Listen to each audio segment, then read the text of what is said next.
Hello, everybody. Today I'll be speaking to Victoria Krakovna, a research scientist at DeepMind working on designing incentives for AI systems to promote safety. She also co founded the Future of Life Institute, a nonprofit that focuses on reducing existential risks from advanced technologies while working on her PhD in statistics at Harvard. Today, we'll be talking about her work on mitigating side effects from AI systems, and in particular, papers penalizing side effects using stepwise relative reachability and avoiding side effects by considering future tasks. For links to these papers and other useful things, you can check the description of this podcast, and you can read a transcript at axrp.net. Victoria, welcome to AXR. Thanks, Daniel. I'm excited to be here. Great to hear. So, yeah, we're talking about your work on side effects. Can you tell us what is a side effect? It's when the agent has an impact on the environment that's unnecessary for achieving its objective.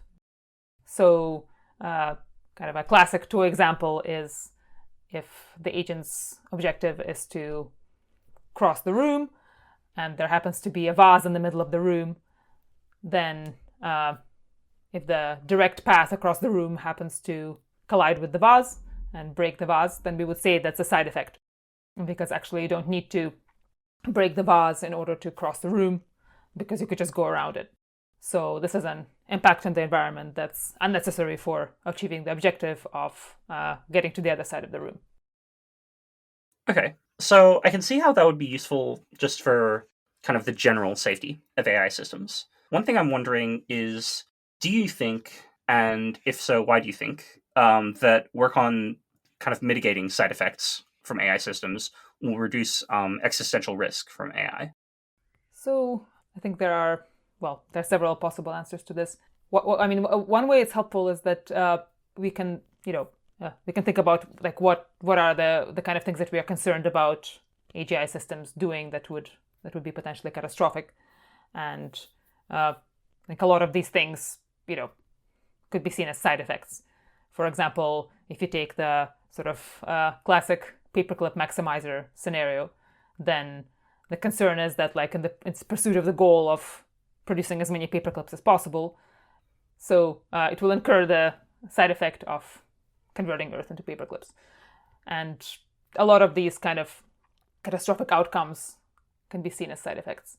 And generally, we can think of side effect minimization research as pursuing a kind of like minimalistic value alignment, in the sense that like it can be difficult to specify exactly what humans want, and human values are complicated, but it might be easier to capture some general heuristic, like low impact about the kind of things that we don't want.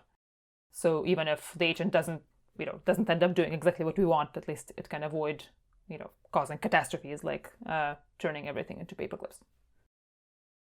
Okay, so yeah, one question that this brings up is that I think a lot of work on side effects thinks of them in kind of a value neutral way, or it defines side effects and it doesn't refer to what humans want. And I think that's the hope, because that might be easier. But I'm wondering if you think that's possible, because you can come up with these examples of like, okay, suppose you have a butterfly that flaps its wings and then that like changes all of the like weather on Earth a year from now. Probably that shouldn't count as a side effect, even though it makes everything like pretty different in some sense. But also, like, if I deliberately intervened in the climate so that so that I deliberately made sure that there was a hurricane that hit some really important city to human civilization, hopefully I guess that would count as a side effect. But then you've got to ask, like, okay, well, how are those things different, except for you care about one, not the other so much? Do you think it's possible to have a measure like this, or a way of talking about side effects that is independent of what humans want? I think it's probably not possible to construct an impact measure that's value agnostic and also useful in the way that we want an impact measure to be useful. So yeah, this is something that Rohan Shah was pointing out at some point, that you can't have a useful value agnostic impact measure, and I think I pretty much agree with that. And of course, you have the kind of examples that people come up with, like Stuart Armstrong had the like bucket of water example, where like you need to know something about like human preferences about the bucket of water that's being spilled. What's the bucket of water example? there was the idea that you have this bucket of water that's standing on the side of a swimming pool, and then the agent might take a path across that knocks over the bucket of water into the swimming pool. And if it just contains regular water, then maybe humans don't care about it. But maybe if it's some kind of special water, then it would matter that it spilled into the swimming pool. And this is an example of how to capture this. The impact measure would need to contain some information about human preferences. And yeah, I'm not sure how much I like this particular example, but I think in general, I think it would be quite difficult or potentially not possible to have a value agnostic impact measure. But I also think it's not necessarily that important to try to make it value agnostic. I mean, it's possible to incorporate human preferences into an impact measure, either in terms of like what kind of representations the impact measure is defined over, or maybe the weights on like the different reachable options, or possibly both. And well, I mean, you could say that if it's not value agnostic and we need to kind of learn human preferences anyway, or incorporate some human preference information, then it's not necessarily easier than just kind of solving value learning in general. This is something that I'm not very certain about. But I mean, one possible sort of upside of defining an impact measure, as opposed to like, I guess, just doing general value learning without an impact measure, is I think a kind of interpretability, where like if you explicitly have this like reward function, or this part of the reward function that's kind of specifying that the agent should have low impact, and you've also learned it in terms of like kind of human preference information, it would produce a more like interpretable reward function that could be potentially useful. Okay, that's interesting. So I guess with those framing questions out of the way, I'd first like to talk about your paper on relative reachability. So this is penalizing and avoiding side effects using stepwise relative reachability. First of all, could you summarize what relative reachability is and what you do in this paper? Right. So relative reachability is a proposal for an impact measure that basically compares what kind of options the agent has as a result of a certain course of action, compared to the options that it would have if it didn't do anything. So in particular, it's looking at which states in the environment are reachable if the agent acts versus if it does not act. And then it's comparing the reachability of all these states in these two cases, and that gives you like relative reachability of states. This particular method looks at reachability of single states, but you can also consider reachability of sets of states, or like there are more kind of general approaches of a similar nature where you just compare sort of how well you can satisfy different reward functions, where like reaching a specific state is like a special case of that. For example, this more general approach is explored by Attainable utility preservation. Yeah, so relative reachability basically gives you this auxiliary reward function that will penalize the agent for sort of eliminating options as a result of actions that it takes. So for example, in the case of the vase example, if the agent sort of knocks over the vase, then kind of one effect of that is that all the states where the vase is intact are now not reachable. And so any state where like the vase is on the table, or something else is going on with the vase where it's not broken, are not reachable. So the agent has eliminated some options. And so it will be penalized for breaking the vase, compared to this default state where the agent doesn't do anything, and so it's kind of sitting there at the starting state. From that state, all the states where the vase is intact are still reachable. And somebody might be thinking, hang on, well, vases, you can fix them, right? Like, what if the agent just like fixed the vase and then put it on the table? Isn't that reachable still? Yeah, so you can still look at kind of how long it takes to reach different states. So what I was just describing, kind of for simplicity's sake, was you could say undiscounted relative reachability, where you look at this binary value, like is the state reachable or not. But you can also look at the kind of discounted value of, gamma to the power of the number of steps to reach the state. And then like if it takes some time to fix the vase, then the intact vase states are still less reachable than they would be if you just went around the vase in the first place. So yeah, generally if you're making states less reachable or making options less available, then it would be penalized. And yeah, of course, this kind of approach generally begs the question of like, what is it exactly we're comparing with?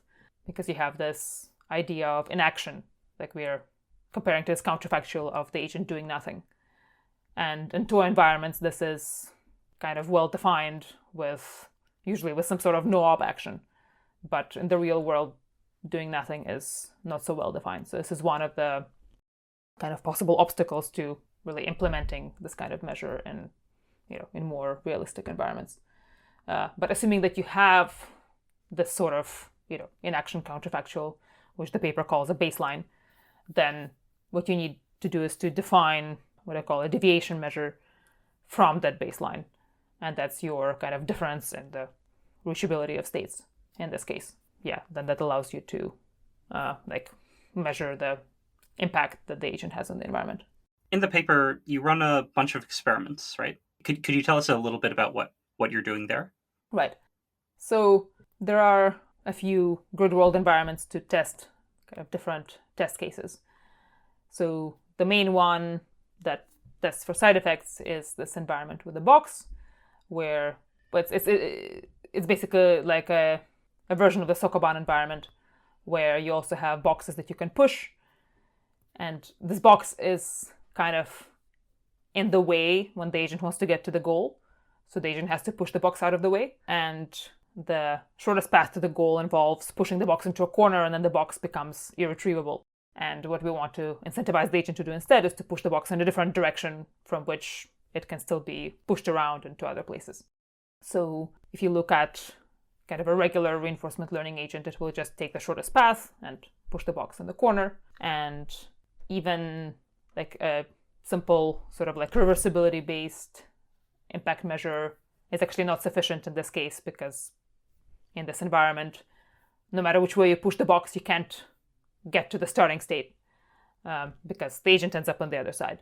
So you could say this is an artifact of this particular toy environment, but actually I think it's kind of interesting because it's pointing at something important where like you can have kind of different degrees of reversibility. So pushing the box into a place where you can't move it at all is still worse than pushing the box in, next to a wall where maybe like it loses at one degree of freedom but not other degrees of freedom. So this is kind of naturally represented in this sort of optionality framing where you look at which states can you reach and you compare the reachability of different states rather than just the starting state, which is the focus of reversibility. So if the box is in the corner, you can't reach any states where the box is not in the corner. Well, if you put the box in a different place where it's next to a wall, then maybe there are a few states that you cannot reach, but there's still a lot of other states you can reach. So we can we can define an impact measure that's more granular by looking at all the different possible states that you could reach rather than just think about whether can we get back to the starting stage or not. So this is one test case that sort of measures whether our impact measure is actually addressing side effects, in this way. But then there are some other test cases that look at whether the measure is introducing some, new incentives that we might not want. So the most important one, I think, is interference, where basically one thing that can happen with an impact measure is like if you are incentivizing the agent to preserve the reachability of different states, or if you are like rewarding the agent for many states being reachable, then if something else that's not the agent makes those states less reachable, then the agent actually has an incentive to prevent that. So, for example, if there's just something going on in the environment that's going to make some states less reachable, then the agent would have an incentive to stop that. So, like if you have, let's say a human eating food, and then by default, there was a sandwich and then the human will eat it and then there's no sandwich. And that's kind of eliminating options to do things with the sandwich. And so if you're just rewarding the agent for like the reachability of different states, then there's an incentive to take the sandwich away so that you preserve all the options related to the sandwich. And this is captured by this sushi environment in the paper, where you have this conveyor belt, and there's some sushi on the conveyor belt, and by default it's going to get to the end of the belt, and the human is going to eat it. But then the agent has some unrelated task, like getting to the other side, and then the interference incentive is to push the sushi off the belt so the human doesn't get to eat it. And we can see whether the agent is whether it's going to push the sushi off the belt or not. And this is something. This is a case where if you have just a regular reinforcement learning agent, then it doesn't really care about whether the human eats the sushi, so it's going to just get to the goal state. But if you introduce an impact measure that rewards the agent for the reachability of different states, then you're introducing this incentive to try to prevent options from being eliminated. And the issue here, in this case, the impact measure is not distinguishing between effects of the agent versus other things going on that are not caused by the agent. And so if the sushi got eaten, the agent would be penalized in the same way as if it destroyed the sushi itself. So that's one thing that we need to disentangle, what is caused by the agent versus what isn't. And that's what this inaction baseline provides, because you have this comparison to a world where the agent doesn't do anything. And in that world, the sushi will get eaten. And that's represents what would happen by default. And so any difference from that world is considered to be caused by the agent. So that's what's covered by this test case. And I think this is important. And it's also this interference idea is what I try to make more formal in the future task paper, the subsequent paper, because I think this is a common issue with more simple impact measures. Like, for example, if you look at things like empowerment, generally measures the degree to which the agent has different options. If you use that as an impact measure, then it will have this problem of this interference incentive, and that's why we need to introduce baselines or this comparison to some kind of counterfactual that represents what happens by default. So this is something that the future task paper tries to define more precisely.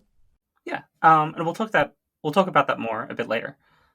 Seeing with this paper, though, one thing I found kind of interesting about the paper is that it has these test cases, and you don't just look at your favorite impact measure, right? You look at a few different variants and how they do, and you sort of measure their performance on a variety of test cases. And one reason I found it interesting is that if you look at prior work on impact measures, it kind of has you'll see papers where you define an impact measure, and then you say, oh, well, in this environment it would just do this thing. I could tell because I thought about it. Whereas here you're really running experiments. I'm wondering why not just just think about what the impact measures will do and just kind of say that. Why run this battery? It's an interesting question. I guess I'm not sure what the other approach looks like exactly that you're describing. Can you give an example of a prior work that you have in mind? I think Armstrong and Levenstein's low impact AI does this, but I haven't actually checked. This is just a memory. Yeah, I don't know.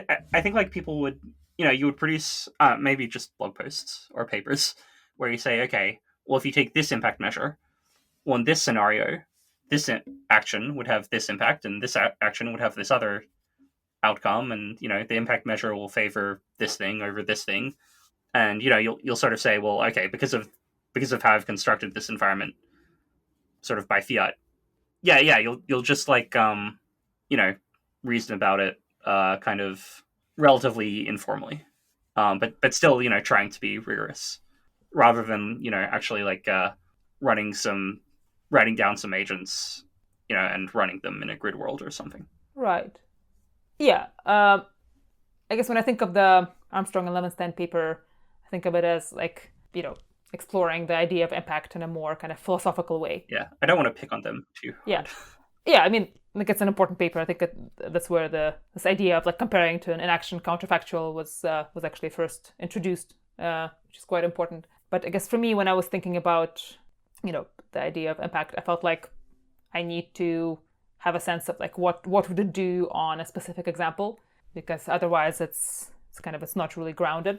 I guess I had sort of when I had the idea of relative reachability, kind of I wanted to make sure that it actually kind of behaves like in accordance with my kind of intuition of what how an impact measure should behave on these kind of toy cases. And well, one advantage of like these small toy environments is that we can sort of have a clear sense of like what we would expect to happen, or like a kind of intuition of like what incentives should it produce.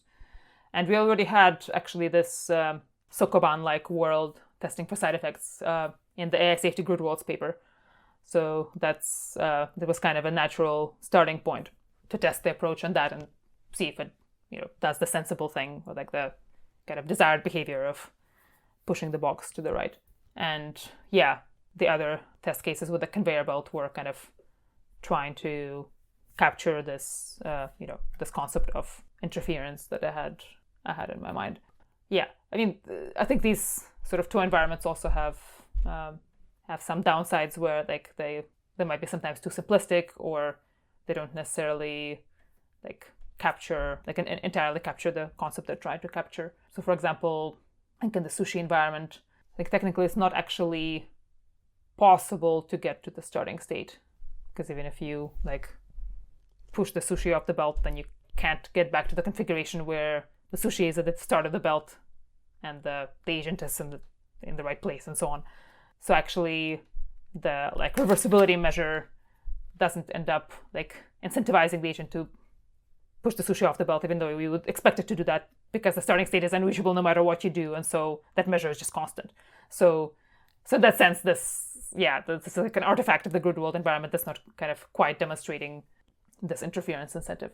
Yeah, but overall, I think those test cases are still useful in terms of trying to ground the concepts a little bit, because especially with this idea of interference, I found it kind of difficult to describe exactly what that is. And for a while, I just had this example of like, this is what interference looks like, but it kind of took longer to try to come up with a relatively formal definition of it. Yeah, the examples were quite helpful in like providing like an intuition of like what are these sort of problematic incentives that might be that could come up.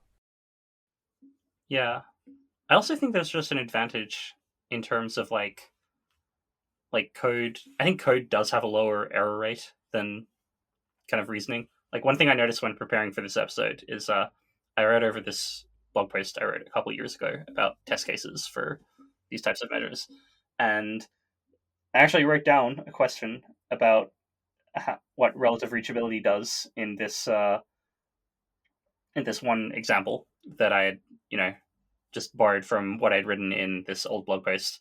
And I thought about it more, and I realized I was like totally wrong because I just missed something about the definition. So yeah, it's definitely, there's some accuracy bonus, I think, to running code instead of just thinking about it. At least for me. Yeah, that's definitely the case for me as well. And trying to come up with a specific example can also make the the intuition about whatever you're trying to test for kind of more clear and less confused. I think, for example, if you look at the I'm trying to remember what the example was that I had for delayed effects in the future task paper. Yeah, there was something about capturing the delayed effects of the agent's actions, and I think like writing that down, what it would look like kind of in an environment, helped me have a better sense of like what exactly I mean by delayed effects. And I think this is also true for other things. So I think for many of the test cases, like to the extent that we could maybe come up with some kind of toy MDP that tries to illustrate it, then this would probably help. But for some of the more abstract ones, I think it would be not easy to do that. So you're running all these experiments. You're using a few different variants of like relative reachability versus checking what kinds of reward functions you can satisfy, and you're comparing against a few different baselines. Can you give us a summary of which formulations like actually passed the most test cases?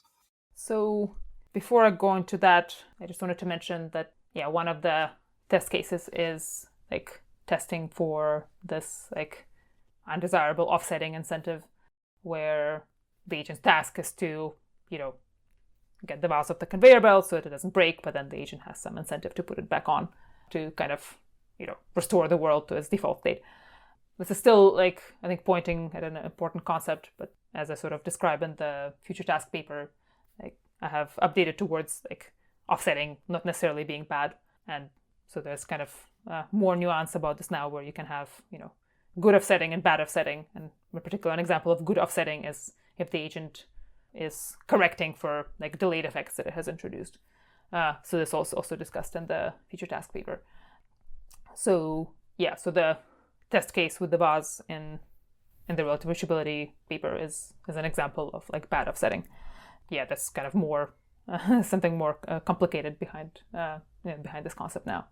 So if you look at these test cases, with the box environment and the sushi environment, and then the conveyor belt vase environment, then we can compare different agents with different impact measures, where we have kind of two baselines, namely an agent that just, a regular reinforcement learning agent with no impact measure, and an agent with a kind of reversibility penalty. So it would penalize the agent for not being able to reach the starting state after, whatever actions it takes.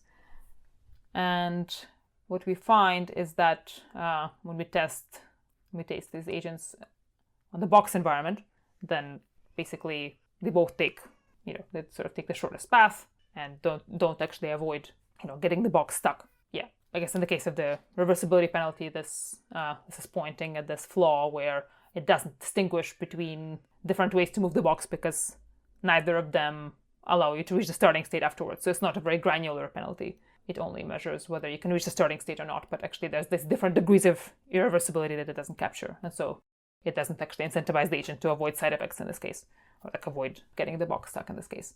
While if you look at both relative reachability and attainable utility, they will do the right thing. They will move the box not in a corner, but into a more recoverable position. Yeah, so this is the behavior that we get in this environment. Yeah. So when we look at the sushi environment, then we can look at the effects of the choice of baseline for our impact measure, where you have several different choices where you can compare just to the starting state, or you can compare to doing nothing from the starting state, taking the no-op action, or you can compare to just doing nothing for your last action, which is the kind of the stepwise inaction baseline. And we see that if you're comparing to the starting state, then in the starting state, the sushi is not eaten. And so if you compare to that, then the agent has this interference incentive of, taking the sushi off the belt. But if you compare to the outcome of, this inaction policy, where the agent is just kind of sitting at the starting state, then, in that case, the sushi would get eaten. And so you don't have this penalty. So, yeah. So this shows how this, inaction type baseline will help avoid interference. Yeah, the vase environment is illustrating properties of these baselines when it comes to offsetting, because you can see that if the agent is, if you're comparing to following an inaction policy from the beginning of the episode, in that world, the vase is broken because the agent just kind of allows it to get to the end of the belt and then break. And so we are comparing to the world with the broken vase. And from that state, the state with the broken vase is a bit easier to reach than if the vase is not broken. If you took it off from the belt, then it takes a few steps to break the vase if you want to break it. So there is actually kind of a small penalty for having the vase not be broken, after you have kind of achieved the objective of taking it off the belt.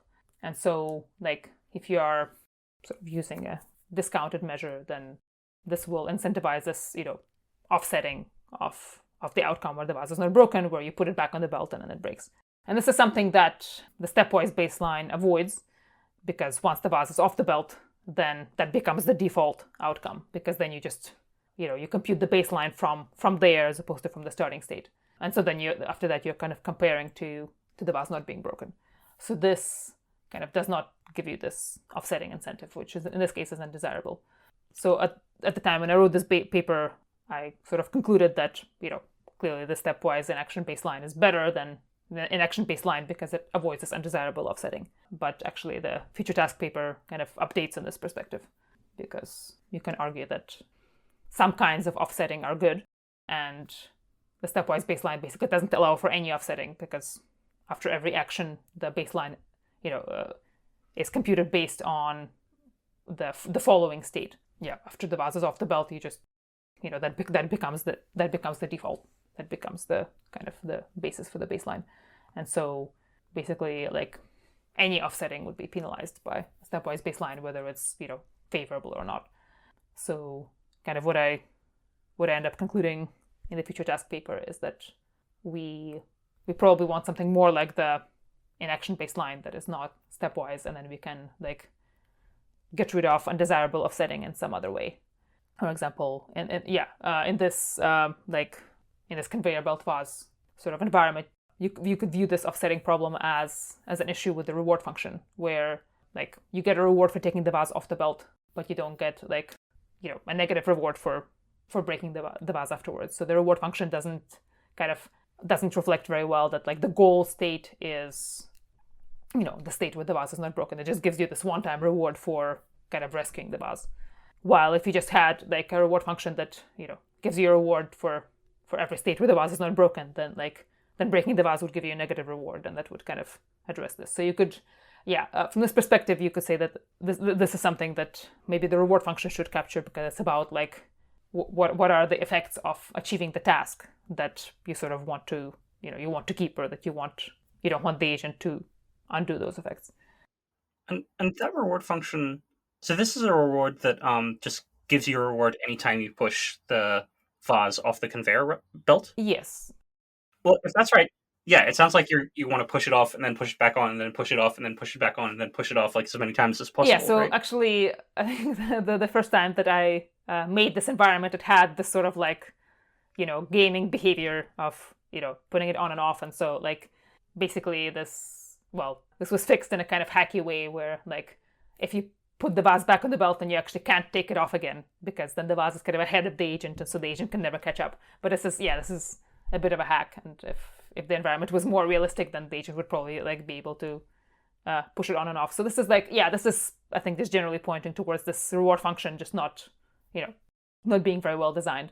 So that's why I'm less excited about this kind of specific test case at this point. And you could design a better reward function that really captures the reward for like the vase being intact, and then like you would no longer have this offsetting problem. So here you could say that like preventing bad offsetting is, you could say is the reward function's job rather than the job of the impact measure. If you view the impact measure as like specifying what not to do, or like what side effects are, while the reward function is supposed to specify kind of what does it mean to achieve the task, or to complete the task. If like an essential part of completing the task is that the vase is intact, then the reward function should capture that this is the desired outcome, and so it should not reward the agent for like preserving the vase but then breaking the vase, because that's not actually the desired outcome. So if we view the kind of distribution of labor between the the task reward and the impact measure as like the reward function tells you what to do for the task, and then the impact measure tells you what not to do, then you could arguably say that like if you specify what to do for the task well, then you will not have this offsetting problem. But of course, this does have the downside that like you need to put more work into specifying the reward function to avoid these issues. Yeah, and I'm wondering how feasible that is, because it seems like if you do this kind of thing, like a lot of the time, the intended, like it seems like you're gonna write. It seems like when we have like really smart AI, right? We're gonna like try to get it to achieve tasks, and the point of the achieving the task is so that it'll make some maybe it like makes a cure for cancer, and then we use that to like cure a bunch of people's cancers, and then they live longer, and then they do things, or we get it to like invent the internet, and then humans do like a whole bunch of other stuff now with that internet.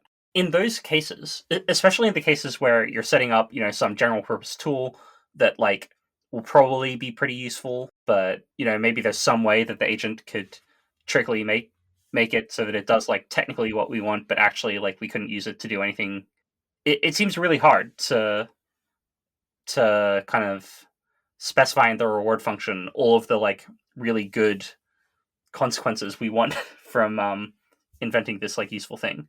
So I'm wondering what you think about that. Like, do you think it's going to be feasible? Yeah, this is something I'm not sure about. I agree that specifying all the like causally downstream positive effects of achieving the goal is pretty difficult, and it can be hard to kind of disentangle from side effects.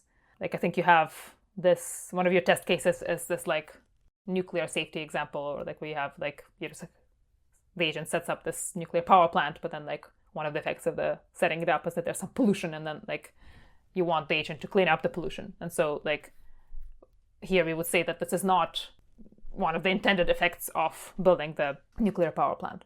While in the case of taking the valves off the belt, or like building one of those tools, or the cure for cancer that you're talking about, you would have all these effects like, humans living longer and doing things that are kind of a desirable effect.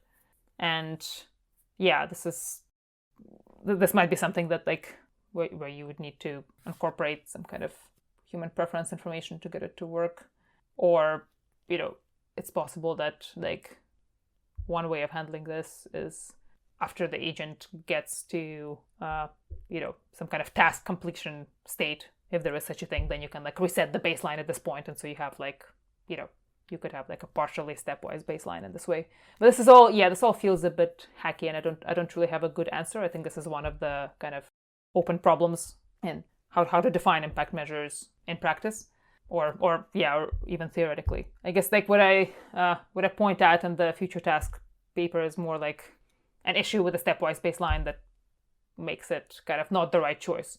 But I don't have a good answer for like what is the right choice. Like it seems like we want a baseline that would, allow the agent to, perform desirable offsetting, like, offsetting its own like delayed effects, like, the pollution of the nuclear power plant or something like this. But kind of how to really get it to work, like in a way that sort of accounts for sort of downstream effects of achieving the goal that we want. I'm not really sure how to do that, and this is one of the things I would really like to see future work about. Yeah, it's an interesting conundrum. Speaking of both the nuclear power plant example and the next paper, in the next paper, you have this thing that you call the door example, which, as far as I can tell, is just a better version of this like nuclear power test case that I came up with. Yeah, I think it's an equivalent. That talks about the problems with this stepwise inaction baseline. Could you tell us what the door example is? So in this example, the agent's task is to go to the store and buy something. And in order to do that, it needs to leave the house. And to leave the house, you need to open the door. And what happens once you've opened the door is that your stepwise baseline will kind of reset to the door being open. And so, after you've opened the door, the default outcome is that the door remains open, and, maybe, some wind will come in and knock over some things in the house, or maybe like some burglars will get in or something like that. So that becomes the default outcome that you're comparing to. And if the agent closes the door, which is kind of what we want it to do, like, because you have this instrumental action of opening the door, and we basically want the agent to kind of to undo that or to offset the effects of that action. And that's the kind of beneficial offsetting that I'm talking about. But the stepwise baseline would actually penalize closing the door, because now the default is whatever happens if you open the door. While if you look at the initial inaction baseline, that's where you have the door closed, and so then you're kind of comparing to the right thing. So this example, captures this idea of, the delayed effects of some actions that you take on the path to the objective that are actually not really part of what the objective is trying to achieve. So if your objective is to buy some food, then sort of having the door open is not really relevant to that. It's just an instrumental action to allow the agent to leave the house. But the effects of having the door open kind of don't really matter for, getting food for the user or whatever. So we want the agent to undo that. So this is like a clear example of desirable offsetting, where if you have these like instrumental effects that are not actually part of the goal, we want them to be undone. And this is something that the stepwise baseline just can't handle. And so like this this example kind of points towards that, like not being a good choice of baseline. Okay. And could you say what you propose in this paper, avoiding side effects by considering future tasks? So this paper basically formalizes some of the ideas in the relative reachability paper, and the resulting method is actually very similar, or like, well, in the case of deterministic environments, it would be equivalent to relative reachability. So this is kind of more aiming to, derive an impact measure from, you could say, like, tries to derive an impact measure from first principles. So here we can kind of start with the question of, like, why do we care about side effects? Like, why do side effects matter? And sort of the answer to that question that this paper offers is that side effects matter because you might want to do things in the environment after the current task. So there might be some future tasks that you currently don't know what they are, but they're going to happen in the same environment. So, for example, in the vase example, the idea is that you might have a future task that requires you to do something with the vase. So maybe, like, you'll need to put some flowers in the vase for a dinner party or something like that. And if there were no future tasks, if this was like a throwaway environment where you just need to get to the other side of the room or something, then side effects actually wouldn't matter. Like, it wouldn't matter whether the vase is broken or not. But by assumption here, you are going to have future tasks in the same environment, similarly to how, like, in the real world, you will probably want to do other things in the room afterwards. And side effects would make those tasks less achievable, or would actually, reduce your reward on those future tasks. So if you break the vase, then you won't be able to put flowers in it later and achieve the task that might come up. And so you kind of preserve the option of doing things with the vase while you perform your current task of crossing the room. So then we can model the setup as having a current task and also having these, like, unknown future tasks. And we can consider different possible goal states for those future tasks. And then we basically have an auxiliary reward for future tasks, kind of in addition to the current task reward. And if you do this, then you're rewarding the agent for its ability to achieve all these different auxiliary goals. And if you stop there, then you run into the usual, like, interference problem, where if you just have this reward for possible future tasks, then, if a human walks in and breaks the vase, this will be bad for your future tasks, and so you stop the human. Or if the human, walks in and eats the sushi or something like this. And so, we need to add this, like, baseline policy to kind of capture which future tasks will be achievable by default, because we don't want the agent to kind of eliminate the option of achieving those future tasks. But if they are eliminated in some other way that's not caused by the agent, then kind of we still want to allow that to happen. And this paper sort of makes the attempt to formalize this idea of interference, where previously we just had this, sushi environment that's kind of vaguely pointing the direction of what that means. But here there's this, the proposed definition of interference is that if you have this baseline policy that represents what happens by default, then if you don't give the agent a task reward, then the baseline policy should be optimal. So if you don't ask the agent to do something by rewarding it for a task, then it should do nothing, as opposed to, like, going around taking sushi away from humans or something like this. So of course this requires you to have this baseline policy on hand. So it's defined with respect to the baseline policy. But, if you have something like, a no-op action in your environment, then you want that no-op policy to be optimal. Well, you want to be optimal from the start of the episode. But then if you give the agent a task reward, then it will have this incentive to deviate from the baseline policy and do something else, like, cross the room or something. But if there's, if the task reward is 0, we want the agent to follow the baseline policy. So that's what it means to kind of not have an interference incentive. And then, then we sort of modify this basic setup for the future task approach to basically make it satisfy this condition that the baseline policy should be optimal if there's no task reward. And we can prove that, like, this holds in the deterministic case. I think in in the stochastic case, it actually doesn't quite work. So this is like another piece of future work that I would like to see, because it becomes a bit more tricky in a stochastic case in terms of like what exactly you are comparing to with the baseline.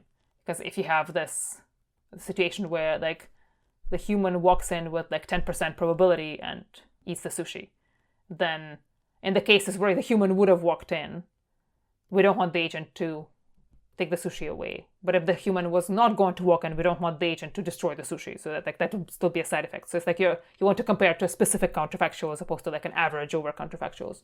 So yeah, so this is where it gets a bit messy, and I haven't been able to come up with a very satisfactory answer. But yeah, that's an area where I would like to see some future work to like sort of come up with a definition of interference that would work in the stochastic case.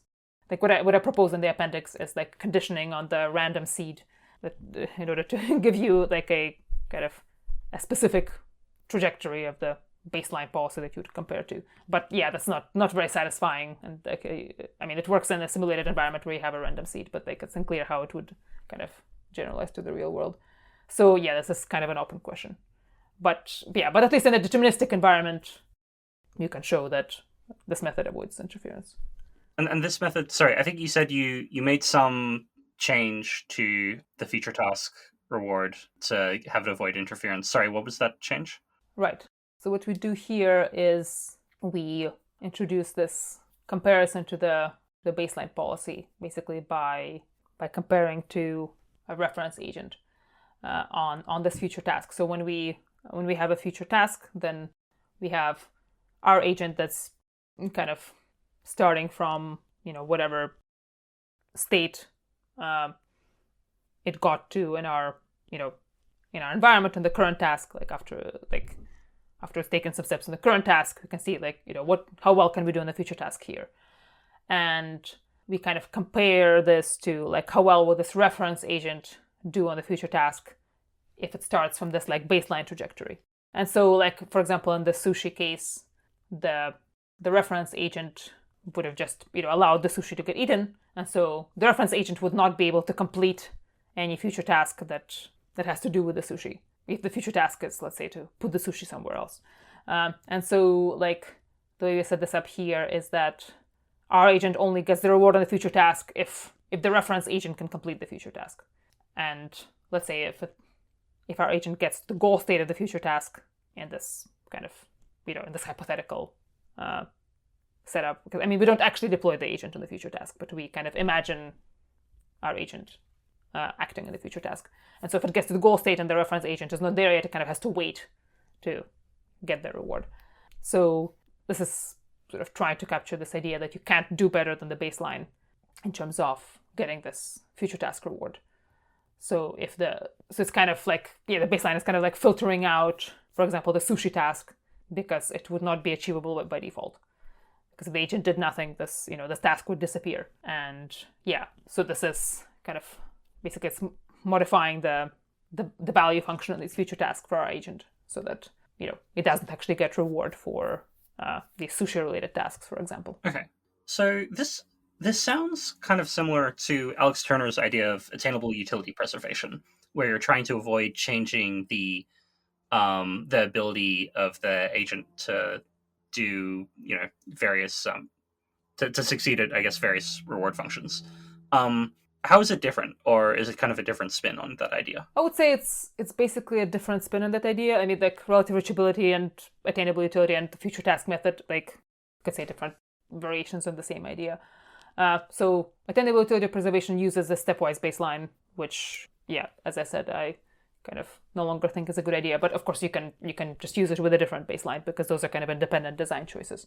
So sort of a part of the motivation for this paper was to kind of try to derive this, this kind of optionality-based measure like relative reachability or attainable utility from this setup where you have possible future tasks. And of course, there's a direct parallel between like these future tasks and like the reachable states in relative reachability or like the auxiliary reward functions and attainable utility preservation. It's all about like the agent preserving its kind of future options. So yeah, this is, yeah, you could say that this paper is trying to kind of establish a better theoretical foundation for these kind of existing methods. And in fact, in the end, we sort of the impact measure, the future task sort of approaches, that we derive from this is quite similar to relative reachability, and then the deterministic case is the same, which I found kind of reassuring that we derived something that was quite similar to the sort of the proposals, or like the concepts that we already had, which I think originally I would say were sort of seemed a bit more ad hoc, or at least when I was thinking about relative reachability a few years ago, it seemed kind of intuitively appealing. Like it made sense that that's how you'd want to measure impact, but also in a different sense, I was just kind of taking this formula and saying that I think this captures impact. Here it is. But it's you could say it's a bit ad hoc. While if we start with the sequence of tasks and then we kind of derive this auxiliary reward function from that, and then we kind of we set this condition that we don't want interference, then if we end up with something that's very much like relative reachability or attainable utility, then I think that's that's a good sign that it sort of comes out of the setup. Yeah, I think that's what I would say here. So it's not introducing a new method. It's just kind of trying to create more sort of theoretical grounding for existing concepts in this area, like these impact measures that are based on optionality and the idea of interference. And I think I've definitely seen some works that were kind of let's say they were comparing to relative reachability, or they were using these test cases the sushi environment, but not necessarily interpreting the the test case in the way that I intended. And so I felt this idea of interference is often kind of misunderstood, probably because I didn't communicate it very well in the relative reachability paper. So I was trying to kind of define it more precisely in this paper. And hopefully this paper did a better job with the concept, because I think it's quite important. Yeah. So one thing I'm wondering is, it seems like, so you have this desideratum that if you don't have any task reward, then the optimal policy should be to just do the baseline policy. That I would think, just thinking about it now, I would think that wouldn't pin down, because you're only talking about the optimal policy of some impact regularizer. I would think that wouldn't specify the whole impact regularizer, because if you have a reward function, that also ranks different suboptimal policies. So how much how much do you think that this desideratum, or generalizations you might come up with, how much do you think that pins down one unique best impact regularizer? I think this is a good question. I'm not sure I have kind of thought about it enough to give a good answer. So I guess you are saying that this desideratum is referring to what the optimal policy should be if you have no reward, but it's not really saying how other policies should be ranked by the impact regularizer. And I can see how this can come up once the task reward is introduced, because then the optimal policy for the task reward plus impact measure might be one of these policies that's kind of suboptimal if the task reward is not there, but it matters kind of which one it is. I think this is also an important thing to look at, but I don't really have a good answer to this. So I think I think this is a candidate definition of interference, but it's it's not quite right, both in the sense that you mentioned, but also in the sense that it doesn't it doesn't quite work in the stochastic case. So you can come up with examples where it doesn't do the right thing in the stochastic case. So I think of it more as the best sort of precise definition that I could come up with that satisfies some of the intuitions for what interference is. But I think it's not the final answer. So I think if you add the task reward and you look at what should the optimal policy be, then it becomes more complicated. In the sushi example, you would want to compare the kind of different paths to the goal state, some that pushes the sushi off the belt and some that doesn't. Then you need to kind of probably need to somehow relate that to what happens in the baseline, where sushi is not doesn't get pushed off the belt. But then you're kind of looking at like different features of the environment, like, and then you're getting into like, the specifics of the task. And so like then it becomes more complicated, or at least I think, I remember thinking about this and, not getting very far in terms of like trying to precisely define like what kind of incentives we want in this case. So I think this is definitely something to improve on, but unfortunately right now I don't have a satisfying answer to this. So one question I have about this kind of measure, basically the way it gets implemented is your reward function is whatever your reward function would otherwise be, plus this impact regularization term that kind of acts as a regularizer on the reward function. And there's this parameter of how strong the regularization is and how it trades off. If I'm building a system and like I wanted to perform this new task that I'm not necessarily sure I can run in simulation, how do I know how to set that parameter? Is there some like guide, or is it just a guess and check? So I think the kind of default answer to this is to kind of start out with a high value of the regularization parameter, or like with a high weight in the impact measure, and then kind of keep reducing it until the agent starts doing something.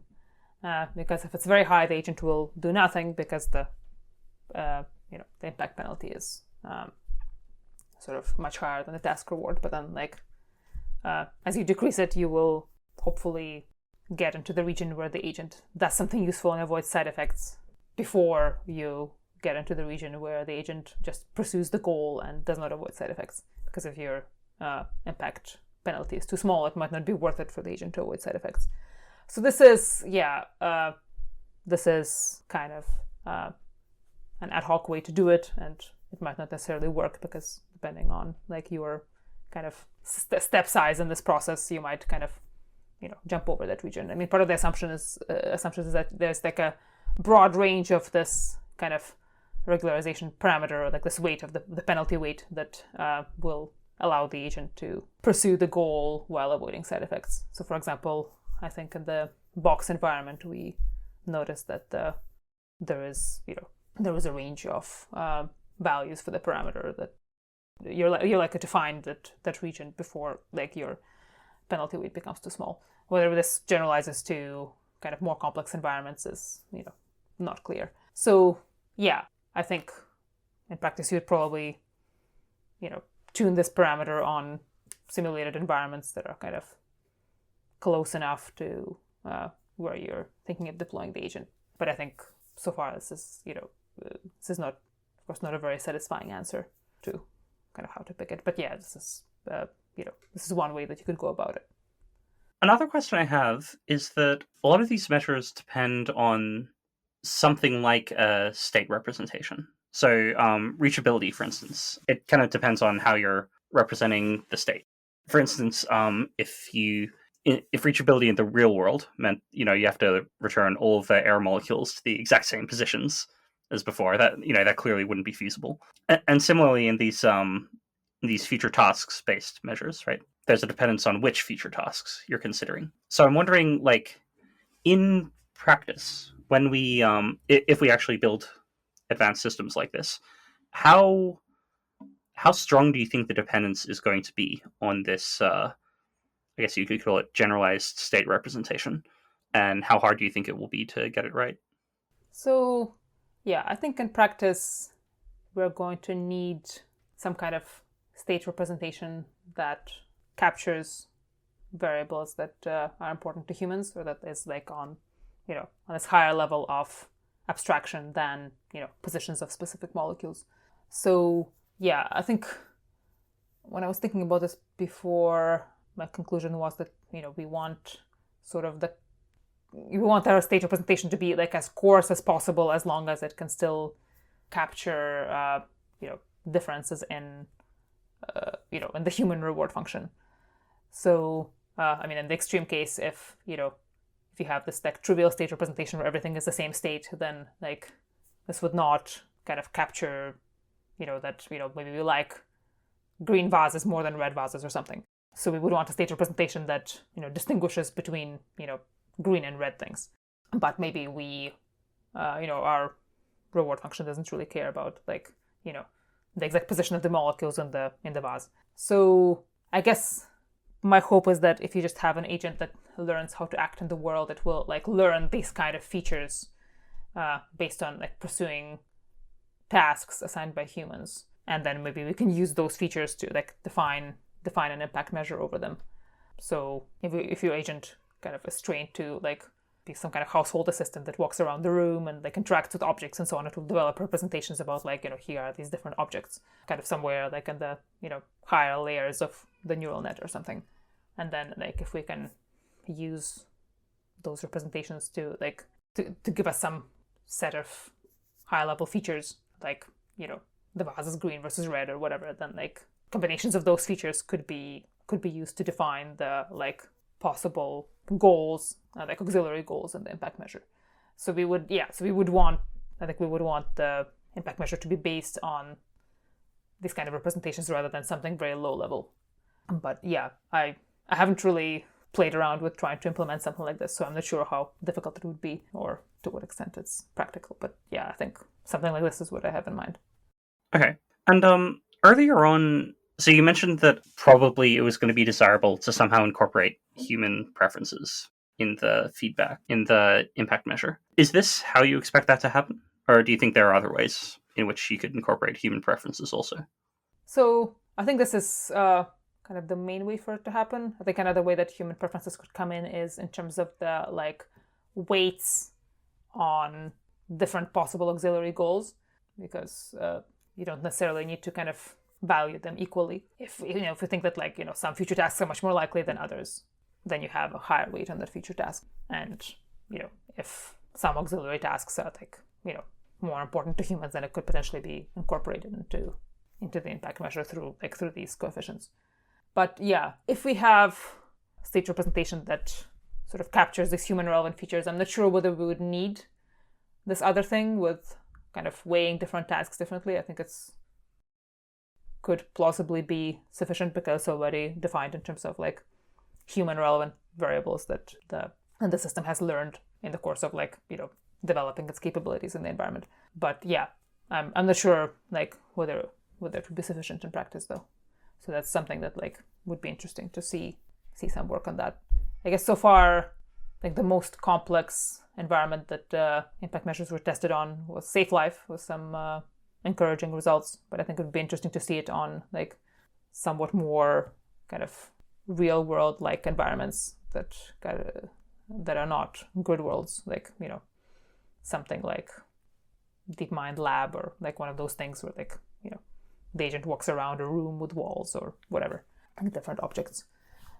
So yeah, I think that would be interesting and probably illuminating, but also like not very easy to implement. Okay.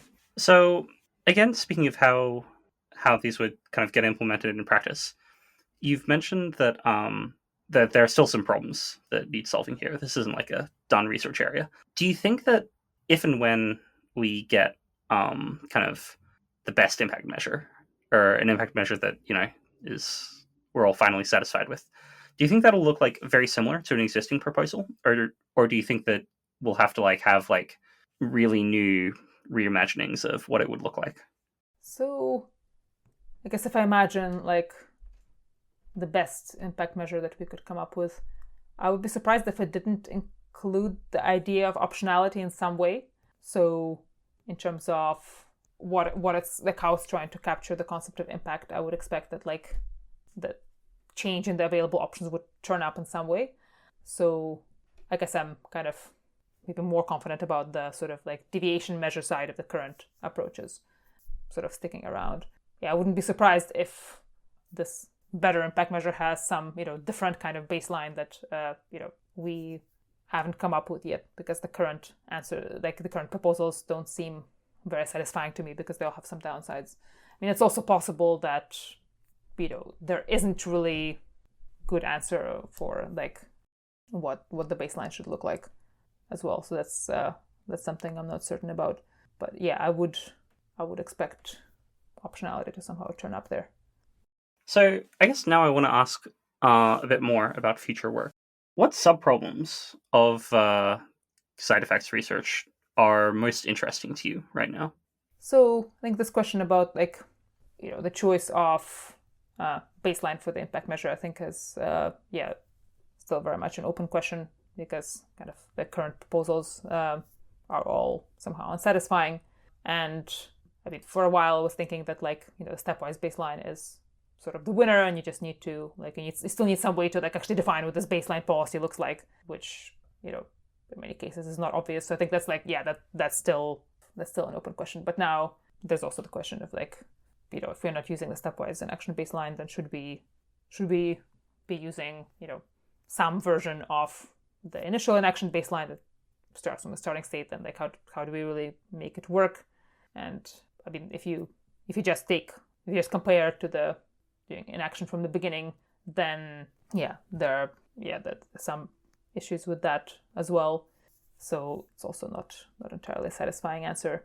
Like if your agent is like acting continuously in the world, then you are comparing to a world which is like where the agent was doing nothing all along, and it's kind of becomes more and more different from where you are, and so like it also doesn't seem kind of relevant to compare to. And then you have this like weird dependence on like the how much time has passed from the beginning, because you have to compare to like what if the agent was not acting for the same amount of time. So yeah, in that way, it's kind of inelegant. It doesn't seem quite like the right thing. So maybe, like, it's possible that maybe we want to like reset the inaction baseline whenever like the action completes some kind of subtask or something. But that's also kind of ad hoc. So like, yeah, it just doesn't feel like there's an elegant answer here so far. And I would really like to see kind of more work on like developing baselines for impact measures that can really capture what we want the baseline to do. So that's something where like I think there's some possibility that there just isn't an elegant answer, and we just need to pick something that is not too bad in practice. I guess we would need to do that, but I still think maybe there's like a better answer for baselines out there. I guess another sort of question that I would like to see work on is like how to define interference in a way that covers those cases that we talked about, the issue you mentioned with like ranking suboptimal policies correctly, or what I said about like how to get it to work in a stochastic case. So yeah, I think the current definition captures sort of some part of the concept, but I think there's definitely more to do there. And there's some other like conceptual questions that would be good to answer, like the kind of test cases that you have that point at this whole issue with butterfly effects. Like, do we penalize butterfly effects or not? And there, like, kind of both of these answers are kind of problematic. Where if we don't penalize butterfly effects, then you could have an agent that like can achieve impact through butterfly effects, or like has an incentive to do that, which is kind of bad. If you penalize butterfly effects, then you also you kind of get some weird incentives as well. And and I'm not sure like what the answer should be here.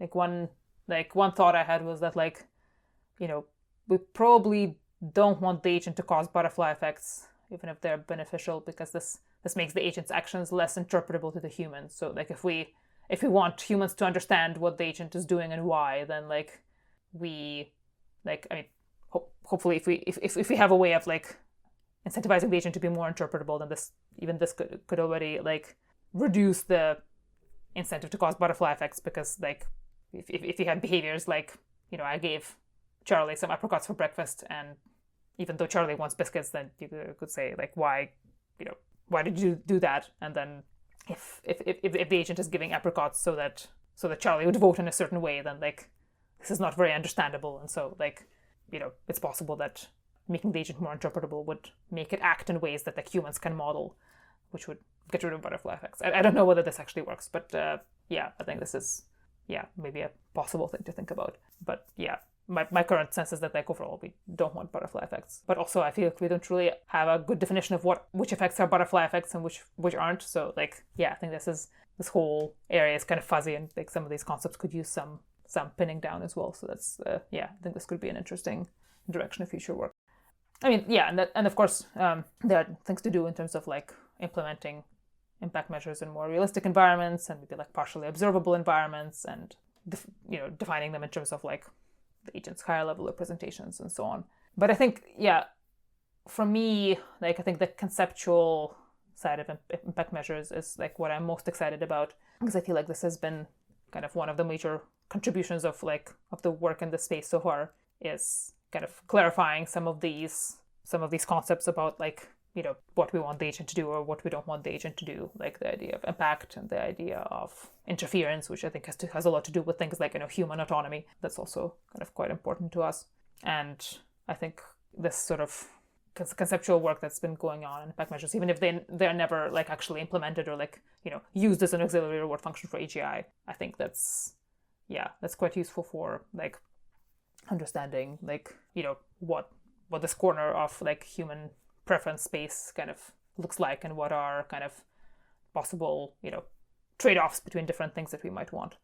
So like I think like a lot of these like test cases that you have for impact measures, you could also think of them as like test cases for learned reward functions in general. Even if they're not like particularly trying to measure impact, you would still have like kind of some of those trade-offs, but they wouldn't be as obvious as like if we are explicitly trying to measure impact, which is like gives you this kind of simple toy model of some part of human preferences that models this idea of like doing no harm. And then we start seeing that like, oh, you have these this issue with interference, or these kind of trade-offs between like addressing delayed effects and then or versus like offsetting some effects that we want from the goal achievement and so on. So I think I think that's like a major contribution of impact measures research that I'm excited about, where this like conceptual work kind of improves our understanding of these important concepts.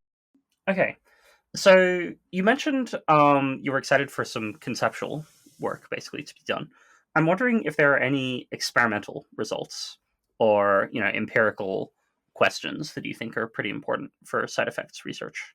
So like there's this general question of like how well can we implement impact measures in sort of more realistic environments, and like will they kind of work in practice? So like will you have some environment where there is this default behavior that causes side effects, and this like alternate desired behavior where you achieve the goal without causing side effects, and like will the agent actually get the right incentives from the impact measure? This is something that like we have established in toy environments, but I think it's not obvious in these kind of more complex environments. Like if you have, let's say, some environment with the agent walking around in a room and there's some vases in the room, then like will the impact measure actually make the agent go around the vases and like go to the other side?